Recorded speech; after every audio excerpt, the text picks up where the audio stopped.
Avec un taux de croissance de 9,8% en 2012, la Côte d'Ivoire représente un tiers du PIB et 2 tiers des exportations de la zone UEMOA. Classée parmi les pays à revenus intermédiaires, elle ambitionne de devenir un pays émergent à horizon 2020.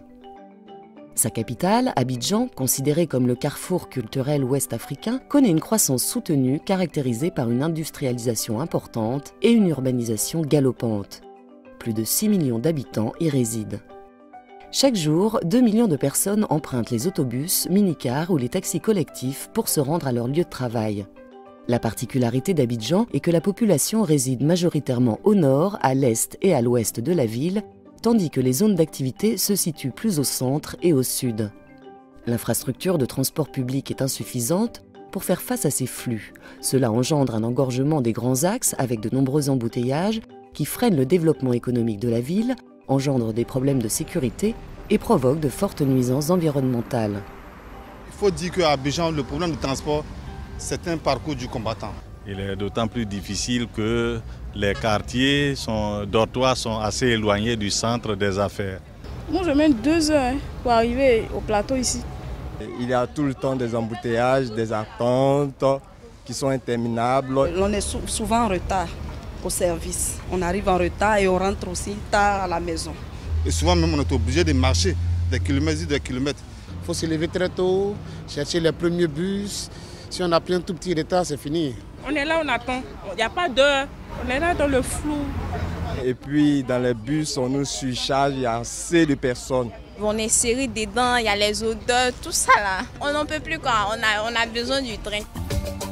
Pour répondre aux fortes demandes de déplacement au sein de l'agglomération d'Abidjan, la solution d'un train urbain s'impose, à l'instar des grandes métropoles des pays développés.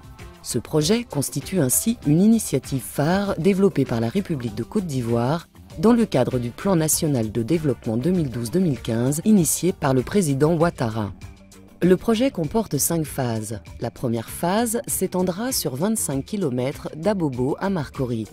La deuxième phase consistera en l'extension de Marcory à Vridi et de Marcory à l'aéroport Félix Houphouët-Boigny. La troisième phase reliera Anyama à Abobo Nord. La quatrième phase permettra d'étendre le projet jusqu'à Grand Bassam. La cinquième phase introduira un nouvel axe est-ouest de 30 km environ allant de Yopougon à Bingerville. La première phase du tracé, réalisée en priorité, utilisera la plateforme existante empruntée aujourd'hui par des trains Citarail. 2 nouvelles voies dédiées aux trains urbains seront créées en parallèle de la voie fret. Les gares multimodales de Treichville, Plateau Lagune et Adjamé-Agban permettront l'interconnexion des systèmes de transport bus Sotra, transport lagunaire, taxi. La réorganisation du réseau de la Sotra permettra les changements rapides entre bus et trains pour minimiser le temps de parcours global. Le service de train est prévu pour accueillir jusqu'à 320 000 passagers par jour en 2017, avec un fonctionnement 7 jours sur 7, de 5 h du matin à 22 h. Avec une fréquence d'un train toutes les 10 minutes et une vitesse maximale de 80 km/h, le train urbain d'Abidjan permettra de relier depuis Abobo Nord le plateau en une vingtaine de minutes et le sud de Marcory en 35 minutes. Les billets seront proposés à des tarifs compétitifs de l'ordre du coût moyen de transport actuel. Pour une plus grande sécurité, il est prévu de clôturer entièrement les voies dédiées au train urbain et de construire 11 ponts ferroviaires ainsi que plusieurs passerelles pour piétons. Ce projet intégrera la création d'environ 13 gares nouvelles, favorisant une connexion aisée avec les lignes de bus et de taxis collectifs. Ces gares permettront de redynamiser l'urbanisme commercial et favoriseront la création de zones économiques autour d'elles. Environ 1000 emplois seront créés pendant la période de construction. Environ 500 emplois permanents bénéficiant d'une formation appropriée seront générés pendant la phase d'exploitation. Sur le plan environnemental, le train urbain d'Abidjan réduira de plusieurs centaines de tonnes les émissions de CO2 à travers la ville, contribuant ainsi à la préservation d'un environnement sain et à l'amélioration significative de la qualité de l'air. Ce projet ambitieux constitue le premier train urbain d'Afrique subsaharienne. Il est porté par le consortium franco-coréen constitué de Bouygues TP et DTP, filiale de Bouygues Construction, de Dongsan Engineering et de Hyundai Rotem.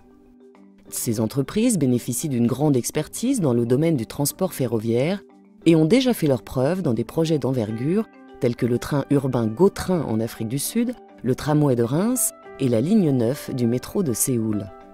Nos engagements, mettre à la disposition de la Côte d'Ivoire nos équipes de spécialistes et nos savoir-faire reconnus, mais également contribuer à l'essor économique du pays à travers l'emploi de compétences locales, le transfert de compétences et la formation de cadres et de techniciens. Cette réalisation, représentant un investissement d'environ 500 millions d'euros, bénéficiera de financements privés et impactera très positivement et significativement l'économie du pays. Ce projet précurseur en Afrique subsaharienne améliorera significativement le cadre de vie de la population abidjanaise, tout en contribuant à l'émergence économique du pays. Il offre à la Côte d'Ivoire une occasion unique d'atteindre ses objectifs de développement durable et de rayonnement tant sur la région que sur l'ensemble du continent africain.